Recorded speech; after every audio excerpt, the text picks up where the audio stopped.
welcome back. I'm Dino. Welcome back to the wonderful world of doodling. And we are going to continue on with this one that I started last time we were here. Kind of a mandala expression that goes, kind of a tale about the artist that goes from kind of the start to beyond and to a bunch of different areas. And so we're going to continue this because we've got an hour to try and get as much done here as possible. So we're going to get going. One of the things I'm going to start with is the structure of this building that this guy is residing on. Remember our guy in the middle? He is kind of the artist who has attained his rightful mission, his rightful purpose. Everybody's got a purpose, and the sooner you find it, or multiple purposes. And this, when you find that purpose, you feel euphoric. And it feels really great. And so this is kind of up here. This is the artist finding his purpose, having his euphoric moment at the top of this kind of structure that's like kind of representative of a lot of different. It's kind of like a foundation, basically. I'm going to actually go with my pen wasn't working as well as I'd like. So we're going to do this part quick. So this pattern here, I'm going to just kind of do a simple brick pattern upon this foundation, because brick patterns, they're very strong. They make up a good foundation, and that's what this guy wants. His art world is building off of this foundation, and he likes the brick pattern. And you can pattern things so differently. It is totally up to you.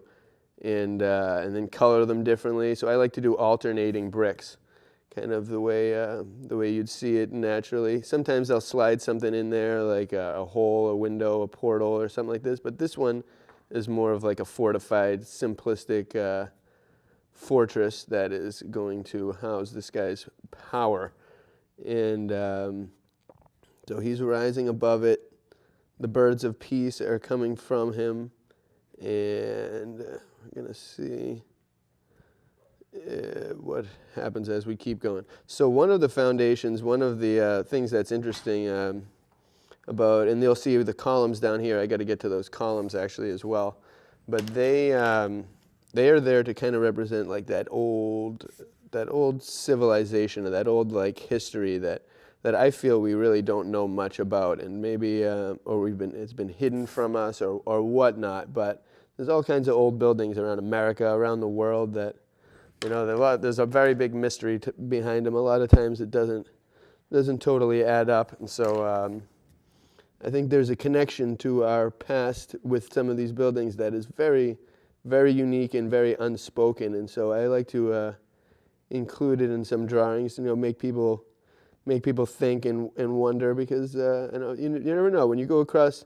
We have a lot of, like we talked about the woods last time and exploring the woods, and we have a lot of rock formations and things in Massachusetts, a lot of giant rock formations and stuff in the woods that people don't really talk about. And, if they were in some other country like Ireland, maybe they'd be considered thousands of years old, but they're in the woods around here, and nobody even cares about them. So it's kind of interesting how certain things get kind of written out, but it's good. We came from that. We're humans here, and we came from a very interesting past, and it's good to wonder about it. It's good to think about it. It's good to talk about it. And so this guy's kind of got his foundation here. We're gonna make him come alive. We're gonna give him yellow because he's just glowing, or she. It's kind of a universal being. Doesn't really have to. It can be anything that you want, and the center point is where his heart is. But we're going to add that. All right, then let's see. Well, just to make this a little quick for the shading of here, we're going to maybe just kind of touch up. These markers are good for kind of blending there. Someone actually donated these to me, an artist friend, and they're great. He just had them lying in his basement since like the 80s, and they came right at the perfect time. They kind of make a nice little 3D effect sometimes when you get the shading right. So I'm just kind of adding a little peach color here to kind of just give it a quick little coloring, quick little dusting. It makes it look like they're a little weathered, which is kind of good. Then on this part, we'll kind of give that a little bit of a shadow then also a little bit of a glow. And some of those things will smooth out, but they'll also some of those brick lines will kind of blend together, and that's okay. It doesn't. You can always go over them after. There's multiple layers. Using layers and kind of going over things repeatedly just makes it pop out a little more. And the color patterns, like using good colors next to each other, can really make something pop out. Like red and blue is the most popular of those kind of illusion-like combinations, and you've seen them in those old lenses from back in the day, those old 3D lenses that were blue and red. When you put blue and red, like kind of like this blue and pink next together, they just kind of like cut together and they pop out. They work. It just works really well. So I outline this a little bit there, and then we'll move on from that structure. But this guy has released the birds, so we're going to draw the birds here. Get really small. That's what this .003 is good for. Get a little bird, put his little beak, his eye, little thing there, get the wings. Woo. And when you're doing things that are that small, it's kind of like, you know they're there, the detail kind of just comes with the imagination. People's imaginations kind of just fills in the need for other parts. Or if they can't see it because it's so small, that's a whole different story. But there we go. Then we got these two comets. Let's make one kind of red and exploding a little bit. We'll make one, and then we'll make the other one blue and exploding. Everyone ever seen a shooting star? They can sometimes change different colors. I saw one when I was in Aruba once break up, and it was a green, neon green, blue. It was ridiculous. It's the most ridiculous thing I've really ever seen in the sky. And I actually was scared because of being on the island of Aruba. I saw this huge thing kind of blow up in the sky, and I was like, oh, I was a little worried that a wave was going to come after it, but thankfully it didn't. But it was really beautiful, and so it was kind of like this color. It was like a bright aqua, yellowy, orangey kind of interesting thing, and so bring out the neon yellow for this one. Make that kind of pop out. It's dying a little, but squeeze a little life out of it. And then kind of pull that in there. Colors will always blend, and you can always add always add darker colors over light colors, which is very important. You can't always add lighter colors over darker colors. It just doesn't work. So you have to really give some of your ideas some prep, and as you do more and more doodling, you'll begin to realize the tricks of the techniques that go with certain subject matter or different patterns. All right, so this flower of life, let's get back to the sun. Let's give it a little juice. Take out the neon orange. Do every other little petal here. Make that glow.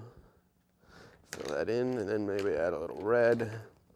Because sometimes the sun during sunsets appears really red. Sometimes it appears white when it's really high. Sometimes it's like orange, yellow, hazy, pink. You never know what the sun's really going to be. And so this flower of life I always kind of use to represent this, not always, but sometimes we'll use to represent the sun because it's an ancient shape, and a lot of people throughout time, we're honor of our sun is a very, very important aspect of life, and it's a good thing to honor from time to time because without it we'd be very cold and nothing would work. So the same with the moon. They're like our mandala gifts, our mandala friends in the sky. And they are very essential. And nowadays it seems like they're teaching people to be afraid of the sun. And I heard somewhere someone say, yeah, you should go out in the sun for 10 minutes a day. And I can't fathom ever thinking that or ever being so afraid of the sun where only 10 minutes a day outside is what the people are recommending. It just doesn't seem right. I love the sun. People have always lived under it. It's got power. Another thing I always like to incorporate is the thought of the ether. And that's what kind of I incorporate a lot. I'll see when we get out into the spacey realm or when we fill in the background of space here, I always kind of like to imagine that because around the 1800s, Nikola Tesla and all kinds of people really believed in an ether. In native cultures, ancient cultures too, they really had a belief in it, and I kind of do too. It's a very very interesting theory and premise, and the world is filled with them. There's all kinds of interesting things, and your path of art can take you down many avenues. many avenues of thought, of research.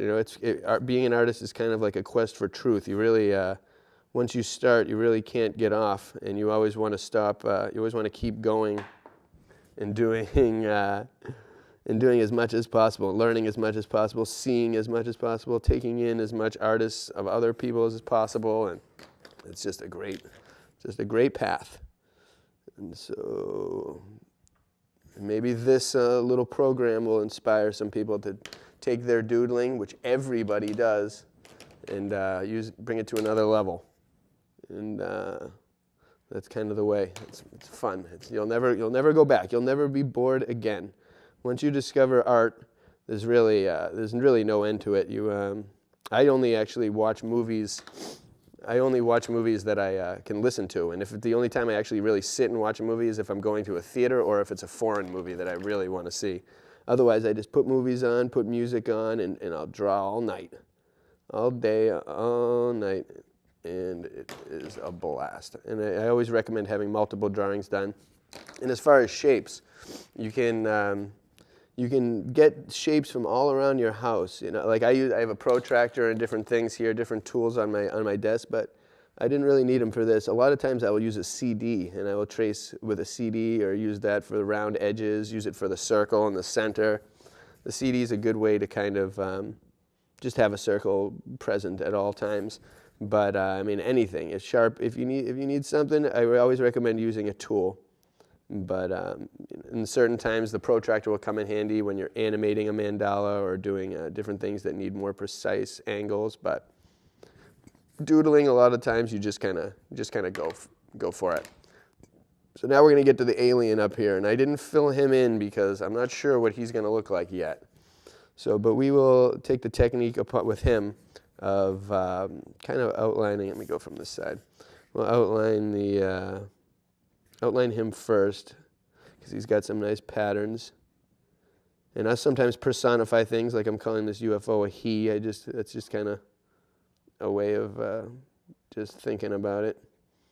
And there we go. So I'll take down some of his details, because he's got a lot of like intricate lines in there, and we will keep going from there. And this design for the UFO is kind of based on Vimanas, is a term from a lot of ancient Hindu scripts have different depictions of these things called Vimanas, which were like self-powered. It seemed like they were almost like self-powered UFOs, and they're very cool. Vimanas, and they're in a lot of the text and a lot of things. And the more you look into these ancient cultures, and the more they really talk about all these kind of things as if they're very real. It makes you wonder if at some point in time, maybe some of these things were real. And it leads to a very interesting conception of the past that just, kind of keeps growing. And as an artist, it feeds the imagination to learn about people of the past and how they did things. And like the Tibetans, in order to get even some of these colors that I had, they would have to find them in nature. Find dyes in the river and the clay and the soil and the plants and the berries and all these different things. And we are fortunate enough to just be able to go to a store. We don't have to search the wilderness for months in order to find a color, or like have to barter with someone in a distant province in order to get white. Like we can have all these things kind of at local stores, which is really fortunate. And another fortunate thing about being alive today is we also have access to ancient books, and they are great. I recommend everybody check them out. YouTube has a lot of interesting readings of old texts, and you can just find them all over the place. All right, so let's color him real quick. This spaceship, we'll make it a little like purplish.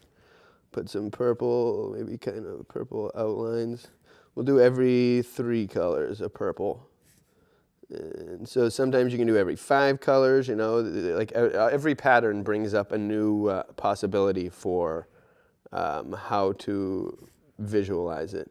So this one, this is 3, and now I could do gradients of the purple, or I could do kind of, I might just do something totally different. So I might do the every other kind of method. So I'll do a light pink in between.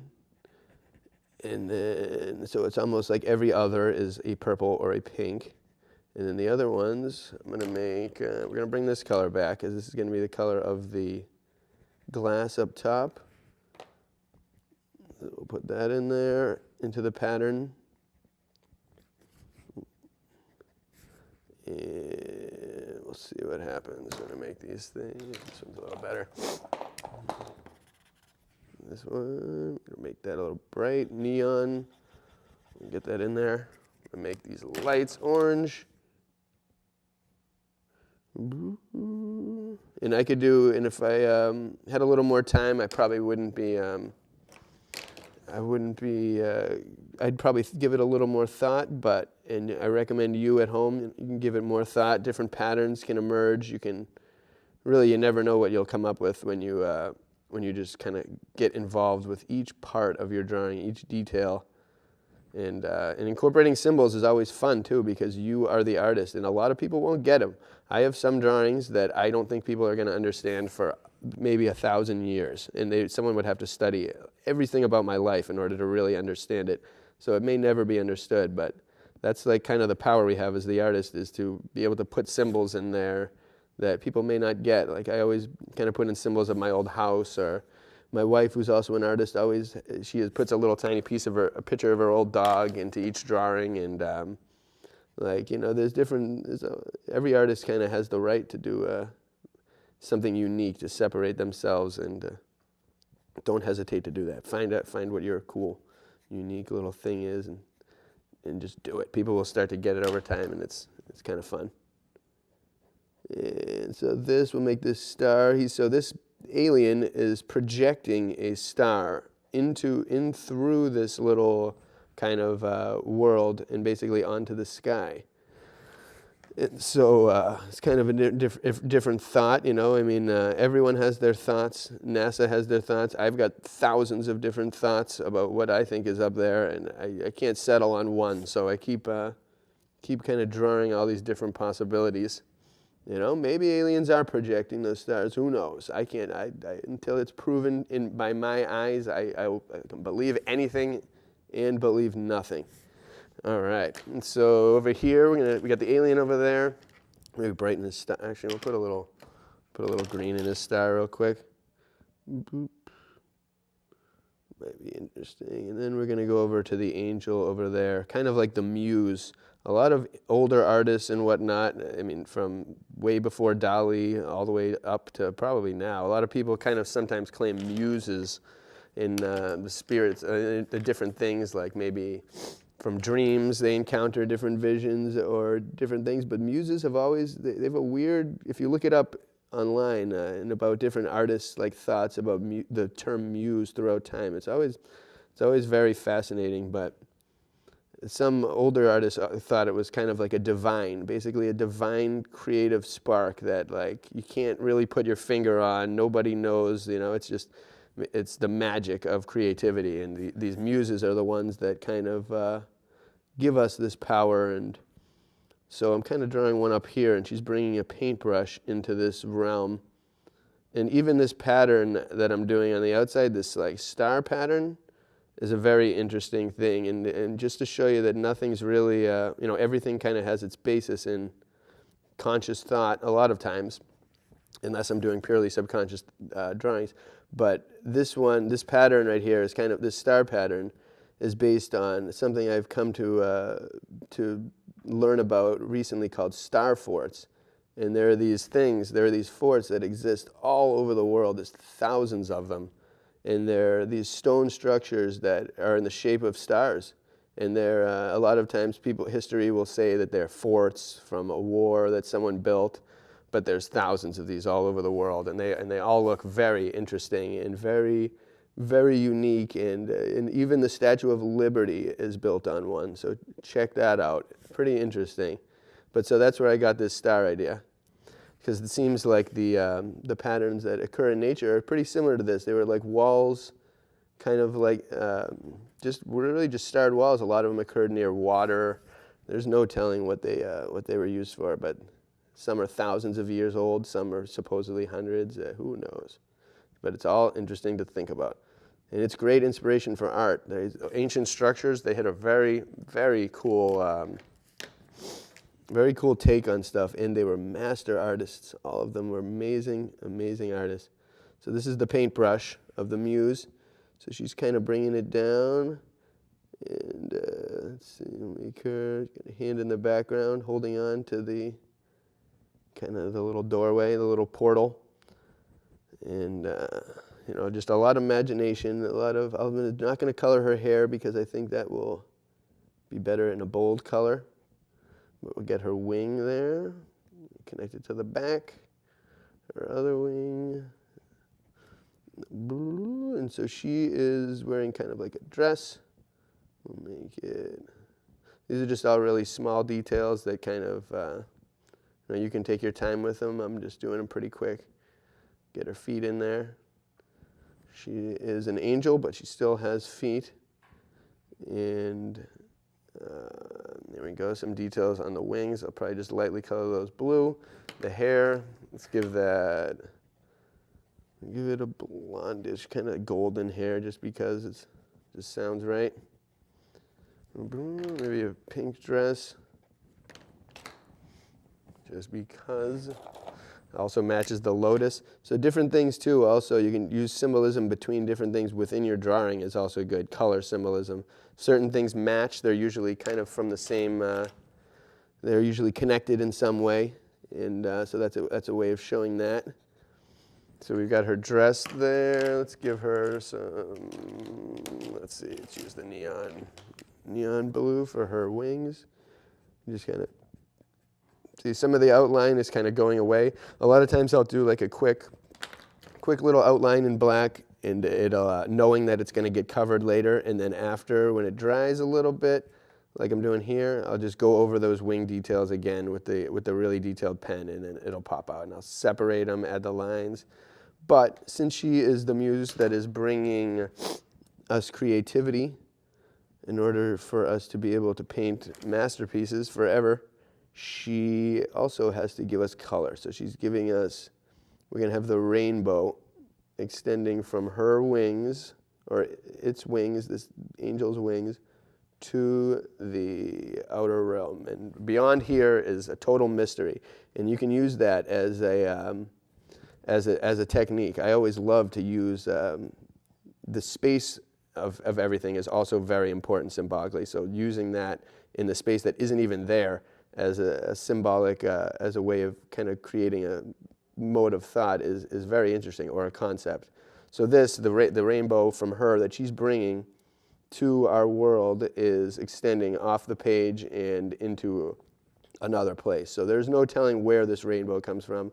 That is up to the interpreter, the viewer, to decide. And outside the mandala too, that's also a very important thing. A lot of people, some people just hear the term mandala and they think it's a symmetrical pattern, and it's so much more than that. Mandala is a Sanskrit term for circle, so it's really a powerful thing, and it can take many forms. It certainly does not have to be symmetrical. So the rainbow, we'll just blast that out real quick. We'll start with purple up top. Just make it really quick. Red. We'll use the neon orange, even though it might not come out. But it looks cool. And sometimes you got to smack the markers if they roll too much. That's one part of not having the cap on. They do roll. But the only thing you have to avoid, the very worst nightmare scenario in the case of the markers, is them falling off the table and landing on the tip. And you can hear it when it happens, and it's a dreadful sound, or at least it is to me. I cringe when I hear it, because you know when a tip has been compromised or destroyed. And if it falls in the right way, a pen will get destroyed. So that's kind of one, I guess, idea for a pro for capping your markers, but you also don't want to start the flow. You can also be very careful and sometimes put up blockers or different rulers or things to stop your pens from falling. All right, so we've got this rainbow. And now color is coming into our world over here. All right, so it's kind of the divine, showing the divine aspect of art, because there is definitely reasons why the ancients have always kind of appreciated it, and they've always spoke really highly and kind of divinely of artists, and I really think there's more reasons than we know for why they do that. So now next step, I'm going to outline all these stars just so we can get them going. So in the background, I usually, like this one, I'm going to keep it pretty celestial. So I'm adding different kind of just little four-pronged and five-sided stars all over the place, just of different sizes. This is just to kind of plot the area. Sometimes I'll do a mostly circle stars or different planets or different things, and you can, and then just fill it in with black and different colors. But you can there's a bunch of different ways. It's sometimes fun to prep your sky, just so you know, maybe you want a big star in a certain spot, or it at least looks good. Smudging is always a little bit of an issue too, but not too bad. Try to just be careful and keep your just know if you're smudging. Sometimes I'll use a side sheet of paper to put my sweaty wrist on, but it's okay. It's all part of the thing. Sometimes in the summer it can get extra smudgy. But oh yeah, that also reminds me of paper. Paper is a very important thing. And this paper that I'm using is called Bristol paper. So it's Bristol board, and you can get it at any real art store, but it really takes in the ink very well. Another kind of paper I like to use is matte board. It's like the stuff that basically people usually frame photographs and different art prints with it, and I like to use it to draw on. I order these really thick papers called Alpha Essentials Double Thick White. It's like $30 for a huge sheet of paper, but it's worth it. They're really thick and they are durable, and when you're done, it's like your work of art is on something really hard and really firm, and it's really great. And you can cut it up, and it takes watercolor, it takes ink, it takes paint. It's just really, really good. But when I'm just doing smaller drawings, this Bristol paper is where it's at. You can't beat it. Very affordable and very very nice looking. All right, so now let's do a little outline in here while that I'm in the pen. I'm going to outline this tree real quick. I could outline those leaves, but I might go back to that because I think it might take a little bit of time right now. But outline the tree yeah. All right, so we'll get these columns because we need some structure to this orb. Otherwise, it's going to fall. And this, again, symbolically is kind of like I was talking about those ancient cultures. There's one, I love maps. I'm a big fan of maps, and ancient maps I find very fascinating because they tell of places that have long since disappeared or have been forgotten about. And one of them is in the area of Russia. There's an area called Tartary on a lot of maps from the 1600s, 1700s, and I think almost even early 1800s. And they, probably 1700s, but they show kind of just a really unique civilization in all these places, and they're connected with those star forts, and it's really just interesting. So these columns, you find these columns everywhere on every single continent, not just like Rome and things like that. They have them everywhere, and it's pretty unique. It almost points towards a community at one point around the world at one time that maybe all got along. Maybe the world, our past wasn't just filled with wars. Maybe it was filled with peace and art and beauty and creativity and massive construction and free energy. Nobody really knows the past. Nowadays you can't even really tell what happened yesterday with complete accuracy. So for people to state they know what happened thousands, hundreds of years ago, it's just, I don't know. I prefer to leave a lot of things up to the imagination, and doing that really helps free your kind of mind. You can believe whatever you want, and that's the beauty of being a human. But it's good to think outside the box. It's good to think differently, and not necessarily believe everything you say, but rather, everything you hear, but rather question a lot of the stuff you hear, and until it strikes you as being fact or truth. But art is a good way to discover these things and a good way to think about it. So and I kind of do believe that we came from something very beautiful, and these columns are kind of my symbolism to show that outside this outside the realm of our thought, outside the realm of the artist's thought, is just the stuff that we don't even know, we'll never be able to know, and it's whether we don't know it or not, it's there, or it was there. And so this is kind of like a cloudy realm. So I want to make these clouds up top kind of just glowy, and not necessarily just blue or gray clouds, but kind of glowy. And so in order to start that, I'll kind of take some big chunks like this, and go over just like this just a little chaotic cloudy shape, and then it'll start to materialize and look a little more like a cloud. I'll slide some blue in there, but not too much. But get some tick marks, kind of just different little things. As you every one of these little kind of things is being thought about somehow, but also I'm just kind of letting myself kind of go wild. Like certain areas of a drawing, you can kind of just, once you kind of get the flow of what it is, you can just kind of let your mind go for it, and kind of controlled chaos a little bit. So we'll have these clouds that are just glowing. They're magic. They're bright. They're in the distance. You don't know how distant the world is back there. But there we go. Fade a little bit. Get some other light orange. And then I'll probably just make some yellow, just so they look like kind of the clouds. And then after, I'll go over and on the outside, and we'll get some of the detail on get some more cloudy detail, so it looks a little more like clouds, because they look a little fuzzy now. But that's kind of the way art is. It takes the time. And a lot of times you take a snapshot of an artwork that becomes a masterpiece, and you're like, oh, you wouldn't even think that it would ever become anything good, because there's always a phase of each artwork that you really have to the artist has to almost break through in order to to get ready to be able to complete it. It's like a challenge, and that's why a lot of artists kind of have a lot of work that's unfinished, or different things that they've moved on from, and it's it's important to have a bunch of things going, but it's also important to see something to its completion. And although I am rushing this, you're gonna get to see it complete no matter what. We'll figure it a way out. But all right, so we got that right there. Then down here, where these roots are, since these roots come from where the sky is and they go below into this other world, we're gonna make some grass over here. This is kind of like the ground layer. Oh, I had some flowers I kind of covered up, but they can keep going. Actually, I might put a little water down at that very bottom root. So different things, flowers, they can be added. This is kind of just, the first start to the grass. So I'm just kind of just getting it a little chaos.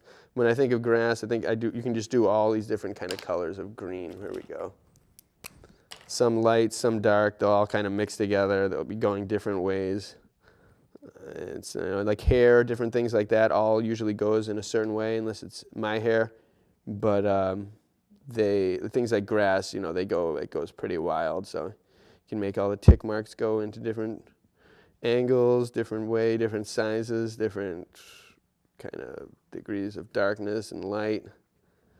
And boom, there we go. And get the yellow. The yellow again comes in to smooth and kind of seal the day. There's a lot that yellow does. And down here by the roots, let's just add a little bit in between the roots. We'll add a little bit of like water, like a spring this is coming from. Because again, water is just a creative power. There's something magical about it that just can't be totally described perfectly, but it's there. All right. So keep that going. Oh, forgot the top of this column. But the wonders of doodling. Hopefully you all are enjoying this or finding out, learning something interesting. This is a very cool experience for me. Thanks to Foxboro for allowing me to do this. And Neil Kaiser is the man. I've known him for a little bit, and he helped me to bring this here. So thanks to him and everyone else. And let's see. All right, so we've got the stars there. We've got the portal. I'm just going to keep going back and forth. I do want to highlight this. Certain things yeah, certain things, sometimes things look better when they're not outlined with black, but then other times things do. And this spiral I also want to kind of just go a little wild with. Sometimes I'll just get ideas and just want to just do them. So this one we're just going to kind of make lines. Going to make a little grid here coming out of this. And we'll kind of extend it in kind of like in an imaginary, it's almost like in an imaginary funnel or something that's happening in this hole. But whenever an idea strikes, use it. Some ideas take more thought, but others don't. And a lot of times you won't be pressured to complete an art in time, but this one actually looks really cool as the orange goes through the different colors. But and I'm a big fan of looking at things in different ways. There's these glasses that they make now that are like, it's kind of like spectrum glasses, I like to call them, and they separate all the colors in the spectrum when you look at a drawing, so it almost like makes everything 3D, and they're really cool. So there's all different kinds of things now in the art world, that all these discoveries that can enhance your artwork if you just care to find them. Also spectrum light, like this thing looks really nice in a black light or in a color changing LED light. And actually the spiral, that illusion I was telling you about earlier with the concentric rings that end up looking like a spiral, but are in reality a concentric rings, that's kind of ended up happening now. So we've got that. Let's get this guy at the very top. The holy enlightened being over here, who is the artist who is probably in the next realm at this point up here. He's kind of transcended the material realm and that bubble down there, and he's kind of up here. So in order to separate him from just the guy down there, we're going to have to make him glow or something. So when we get to when we get to the sky, we'll make him glow properly. There you go. Now that the wings are back, I can touch up the wings a little bit, add some details, get different patterns in there. And then you can always go over it. The more you go over things, the better it is. And different black lines will become really more bold, like very noticeably more bold and powerful as the more you go over them. So same with all colors. It's really just good to go over your art multiple times if you have to in certain spots. In other spots you can leave light. It is up to you. And I'm doing this one in silence. When I usually do work at home, I put on some music or a movie, like I said before, whatever makes you feel comfortable. I recommend to people starting out that put on a movie that you love, that you've seen a million times, and you don't need to look at. You can just listen to, and then you can just hear a nice little story or put on an audio book and just draw like crazy. All right, here we go. So let's keep going. What do we got? All right. We're coming down to time, so let's start getting different things like, let's make these columns silver out here. This is the only kind of metallic-y color we'll use, which is also kind of symbolic because these are kind of a metal-y area. I had a gray, there we go. One gray, I'll take this down here. That snake, we're gonna make that snake kind of representative of, snakes they mean a lot. They can refer to Adam and Eve's kind of snake, or they can, just be for their venom, their cunning, their ability to move, like on water. There's, like I said before, with animals, there's all different kinds of symbols that are associated with them. And so use your animals properly, and look online too. There's a lot of places that kind of tell about the symbolism of animals, and if you want to incorporate more animals and symbolism into your drawing, it's a good resource. But there we go. So the columns that we'll do every other one, kind of a gray, because these are like steps a little bit. The darker ones will be on the bottom part, and then the brighter part will be on the top because there'll be sun shining on the flatter surface of the stairs. Those are little things that you can change up, but they're good to kind of stick with. Just the fact that certain things would be darker in the shade, it makes stuff pop more, and you can take that to a different level. But here we go. We'll just get these columns done quick. I promised I'd come back for these things up here, these clouds. So we're going to take it blue. We're going to add the little water part of it to it. We're just going to kind of make these clouds pop out. Give them that little detail, that edge. And a lot of times if you see a real cloud, you know, like the edge will be very bright but I'm doing the opposite here in this realm. And I like how the clouds kind of connect with the land up inside the bubble. That's also very interesting. The clouds, and they'll go, and maybe I'll just take a little something like this and do some kind of mini little smudges just to pull some of that color down there so it looks like there's some shadow somewhere. And again, if this marker was in full force, I would not be able to do what I'm doing with it now. So sometimes, you know, markers have use different points of their life they're better at certain points. You know, don't count them out until there's nothing that comes out. And then even then, I think you can actually extract the ink from them if you were to use alcohol or rubbing alcohol or something like that. All right, there we go. Let's add something to the alien. We'll just add a nice little green alien here with extending eyes. We'll just make him just so he's in there, because otherwise that spaceship can't fly itself. We'll put little eyes on top, kind of like a snail. We'll tighten that up. Maybe we'll put a mouth too. Oh. There you go. We'll add a little mouth there. It can be anything. It kind of looks like a peace, like fingers holding up a peace sign. That's a little subconscious right there.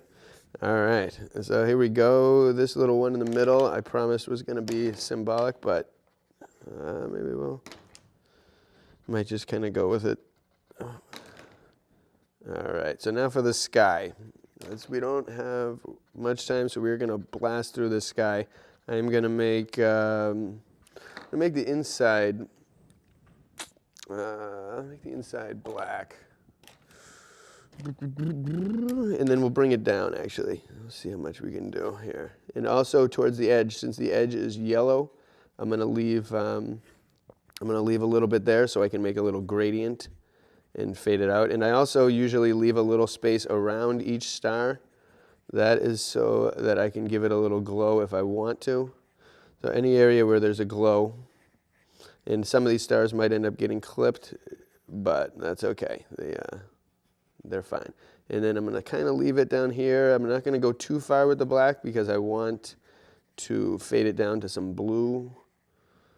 And so I'll leave a little bit on the side. I almost forgot. Get there. And then as the next phase, or inevitably, I tighten up these kind of these areas around each star and either make them totally black or kind of like a dark blue or a purple or something around them. We'll get into that. I'll show you that. But here, take out those stars, get some dark blue. I'm using the big ones. Usually I would use, if I want more detail, I use the thinner markers, the ultra fines, but when I'm just trying to cover space like this, it's good to use these big ones. They save a lot of time and effort. And these, you can really fill these spaces a lot quicker than with the other one. And again, all these markers are very affordable. You can find them really anywhere, all different kinds. Sharpies, microns, anything else. I think actually AC Moore has a new kind out that's pretty good. But accumulate them everywhere. Now we'll do the side over here real quick, just so we can see this thing start to take shape.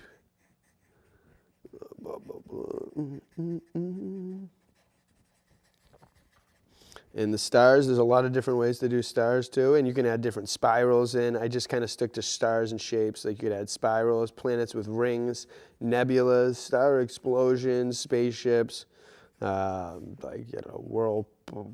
anything, black holes,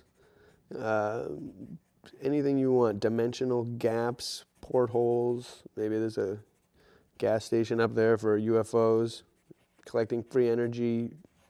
You never know. Just kind of let your mind wander and take the drawing wherever it needs to go. So Sometimes it needs to go far, sometimes it doesn't. Different drawing, intention is a very important aspect of every drawing. So with this one, my intention was to kind of illustrate like kind of the path of the artist and do something that I could really talk about for a little bit. So that was a clear intention here, but also something with a positive message and something that will bring out the imagination in whoever ends up watching this. So I hope you'll like it, but that was the intention of this artwork, and like I said, every artwork has its own intention, its own purpose, its own everything, or it should, and that is a way that you'll help yourself stay focused, help yourself kind of guided, and and it's another way to always want to do more. You might have a friend you want to thank, you want to give them something. You might have even a bully that you don't want to fight or do anything like that. You just want to show them, that they're wrong about something, and so maybe art is the way to do that. Draw them something, blow them away, become their friend. Art can really bridge a lot of gaps. It can do a lot of amazingly positive things, and it's one of the best benefits nowadays is that it keeps people from staring at an iPad or things for extended periods of time. Because when you look at, I personally can't even look at a phone for more than a few minutes without my eyes starting to hurt. But I could look at this drawing for hours with blinking maybe every 2 minutes, and my eyes would feel great forever, and I would never feel any different. But if I look at a screen for this long, oh my God, I can't. I'd get a headache. I'd feel terrible. But so that's a good benefit of art nowadays. Is it really? I need that one to work, but it won't. It really can help you. Can do a lot. Art can do a lot for you. It's very positive, very good way. It's actually a good way to even heal yourself. I was drawing a mural once in a friend's house, and I woke up really sick one day I actually had 103 fever, and I decided that I wasn't going to just sit on the couch. I was going to just draw, and I made some tea, some matcha green tea, and I just drew. And I drew for about 10 hours straight, and by the end of the day, I didn't even have a cough, and my temperature was down to 99, and it was just from pure drawing. It was great, and part of the reason I think it was is because it took my mind off of being sick. If I was on a couch, I could have been wallowing in my sickness and just getting sicker and sicker and just doing nothing, but my mind was completely off of my sickness, and it's almost like my body just forgot, and I felt great. It was a miracle. And it's happened a couple times since, but that first time I'll never forget because it was like, whew, I was really sick. And it worked in a day. Art, it's just unbearable benefits. They're so good. And so now this part, I didn't color in this part. I wanted to make that bright. So we're going to make that, normally I'd maybe put some kind of very in-depth pattern here because that's the spiral point. That's kind of like the point of light that's shining on this guy during his divine moment, or this being during their divine moment of realizing that art is their path. And so that's a pretty nice moment. And there's all different kinds of realizations you can have in the art world. The doodling may not be for you. You may like to paint, but kind of everybody likes to doodle. Everybody's taught how to pick up a pencil and pick up a pen, and when you're bored, you just kind of, I think almost everyone inherently will doodle at some point. So it's, everybody's got it. It's just a matter of dedicating time. That's the main thing. All right, and speaking of time, we've got 10 minutes left to kind of finish this. So I am going to have to do kind of some big, broad details, and then I'm going to take a couple areas, and maybe I'll hone in on them real quick and see if this can all be done. And again, I recommend you take your time. And your art should take as long as you need it to complete. It doesn't need to. It never really has to fit into a timeline unless you're in school and doing it for that, or you have a deadline as a job. But on your own personal art, you take your time with it. Make it as leisurely, stress-free as possible, so you can. So you can just relax and have a great time and embrace the creative spirit. And do whatever you have to do. Try to get rid of all your responsibilities of the day before you enter the drawing zone. You know, get your phone away from you if that's a method of distracting you. Then do whatever it takes. And art, you will discover art within yourself, and it'll take you to levels of understanding that you've never even thought possible. And you'll find yourself that you have a lot more in connection with the ancients than you would have ever imagined, because you'll come to realizations that aren't mainstream thought, but they are beautiful things to think about. And they are, you won't hear a celebrity from Hollywood sprouting a lot of this stuff out, but there's a reason for that. A lot of stuff is hidden, and you just got to find it on your own to really appreciate the wonder of it all. And art is a good path to help do that. So this part, it's actually good that I'm rushed, because otherwise I'd probably add more detail, but it works like that. The power of light is very powerful. Like they say, white is the collection of all colors, and on the spectrum, and so sometimes that's very symbolic. And especially if you don't use much white becomes can be very symbolic as well, and take on totally different holy, sacred kind of meanings or inferences. All right, so this is a little sloppy here, but I want to try and fill it out. So these things, I'm just going to push these up real quick, just little kind of, these are little corals that are along here. And those are, just outline those real quick. So now for the outside, for the space. Since we made the inside black with night and kind of dark sky, the outside has to be, we can make it work a little brighter. So we're going to make, let's see what happens here. I'm just going to take this color, we'll bring it in. Again, this is ultimate rapid fire. This is what would normally take me a lot longer and more time, but it's okay, we're going with it. And so when in your doodle, remember, take your time and make it work. And so this guy, kind of just put him in the middle there. He's surrounded. We'll probably make some sparkles around him if I can get some stuff real quick, but let's make him a bright background. We'll go from this color. Let's see, maybe we'll get a pink in there as it gets close to there. Oh. Yeah, and the materials, Sharpies are pretty good because they don't totally stain. They can be washed off. So if you get it on the table or something like I just did, it's not that bad. All right, and then all these transitions are going to be a little sloppy here, but they can be more. You can touch them up. The more time you take to kind of work at see how these colors are binding. I'm joining the pink with the orange. It's not a totally smooth transition right now. But with a little effort and the right colors in between and blending, it can work. I'm just doing it super quick just to get this out.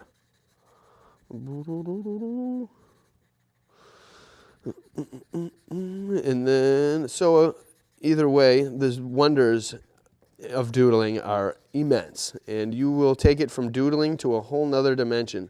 I started off in black and white doodling with hotel pens and all this stuff. Then I discovered these microns, and like I said, the world changed. But with the ink, you can get really detailed. You can do really awesome stuff, and I recommend it. I recommend drawing. I recommend everything. Explore. Find out what's best for you. Join a group, see if you can find some friends to draw with. Sometimes drawing with a friend can really help you come up with ideas you may not have ever thought of before. So since that's so, we're going to make that just go fade down to light pink. Light sky, I think I might be able to do this. We got all 5 minutes left, so I'm going to include some closing thoughts as I am touching these parts up. I didn't get to outline as much as I would have liked. I'll see again if I can, before this ends up airing, if I can include a finished version of it or something so that you all can see what is intended to look like, because I can't make it to the finish line totally. And there's still a lot of different things. One of my favorite processes, like I said before, is to just, once all the space is complete, is to go over and just work on the little details and touch up everything, get rid of all the little white, all the little tiny mistakes, all the little blemishes, all the little color transitions that aren't flawless will become flawless, and and everything that needs to get outlined in black ink would get outlined, and so all the details can be connected. But I can finish this sky right here, and that's how we'll close it. Oops, I'm going to bring that back here. So you never know where your doodles will take you. The wonders of doodling in the art world are amazing. I encourage everybody to learn as much as possible, research it, really discover the artist within yourself. Everybody has it. So many people say that they don't and think that they don't. Oh, I can just draw stick figures, etc., etc. They have it. It is all about the time, 100% about time. You have to really think about how you value your time. Like if you value your time spent at at the gym, that's one thing, because that's got good health benefits for you. But if you balance your time doing something like eating fast food or at restaurants or bars or etc. that it isn't necessarily healthy for you, then maybe start to think, maybe tonight instead of that, I'm going to take a night off and get some tea and do some drawing, or stay at home and draw instead of going out and spending like a bunch of money or doing something that is just could be dangerous or anything. Just stay home and draw, find some peace, find some quiet, put on some good music, and have a great time. Come up with something amazing, and I wish you all the best. So I'm going to show you real quick just what the end or the kind of end result looks like, and then I'll see if I can make sure you can see the finished product and what it's supposed to be like. Otherwise, you can always check my art. I have immense artwork collection at artofdino.com. The website will be here, and it's got hundreds and thousands of artworks from me throughout time. And my collection of music is on there as well. And you can really see some stuff. Some things have taken me over a year to draw. I have one drawing with 1,250 endangered animals. It's all very positive, amazing concepts, and amazing stuff and ideas. And here we go. It's not totally complete, but this is what we got so far. 2 hours, not too bad for a 6x6 inch doodle. And again, a lot of my drawings are huge. Some are the size of this table. But 6x6 inches, 2 hours. I'd say I need another hour, maybe two to perfect this. But that's all we've got for now. Thank you so much for joining me in the wonderful world of doodling. There are so many wonders to uncover in your art experience. I hope you have a great, artistic, amazing life. Thank you.